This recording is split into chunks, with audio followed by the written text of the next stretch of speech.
అందరికీ నమస్కారం అండి. Welcome to Mahalakshmi cooking city. ఈరోజు నేను జ్యూసీగా ఎంతో టేస్టీగా ఉండే బాదుషా రెసిపీ మీకు షేర్ చేయాలనుకుంటున్నాను. దానికి కావాల్సినవి 1 కప్పు మైదా పిండి, ఒక 3 టేబుల్ స్పూన్స్ గీ తీసుకుందామండి. ఒక బౌల్ తీసుకొని అందులో మైదా పిండిని యాడ్ చేసుకుందాం. పించ్ ఆఫ్ సాల్ట్ని వేసుకుందాం. ఈ సాల్ట్ని యాడ్ చేయడం వల్ల స్వీట్ మరింత టేస్టీగా ఉంటుందండి.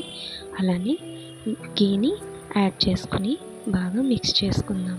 గీ తక్కువ క్వాంటిటీ తీసుకునేవారు కొంచెం పెరుగును కూడా యాడ్ చేసుకుంటే బాగుంటుందండి. నెక్స్ట్ ఇలా వాటర్ని యాడ్ చేసుకుని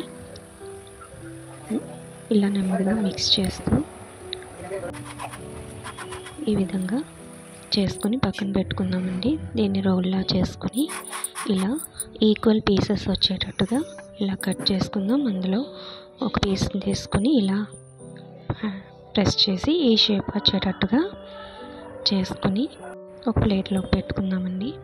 ఇప్పుడు ఈ బాదుషా రెసిపీకి కావాల్సిన షుగర్ సిరప్ను మేక్ చేసుకుందామండి. 1 కప్పు షుగర్ని తీసుకుని హాఫ్ కప్పు వాటర్ని యాడ్ చేసుకుందాం. ఇప్పుడు ఈ గులాబ్ జామ్ మేకింగ్కి పాకానికి వచ్చే కన్సిస్టెన్సీ వస్తే సరిపోతుందండి.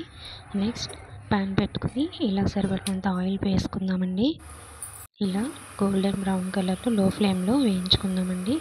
ఇప్పుడు వీటిని పాకంలోకి యాడ్ చేసుకుని ఒక బౌల్లోకి సర్వ్ చేసుకుందాం. ఇంతేనండి, ఎంతో టేస్టీగా జ్యూసీగా ఉండే బాదుషా రెసిపీ రెడీ. మీరు కూడా ఒకసారి ట్రై చేయండి. మీకు నచ్చినట్లయితే నా ఛానల్ను సబ్స్క్రైబ్ చేసి లైక్ చేయండి. చూడండి ఎంత జ్యూసీగా సాఫ్ట్గా ఉన్నాయో. లైక్ చేసి సబ్స్క్రైబ్ చేయండి ఫ్రెండ్స్.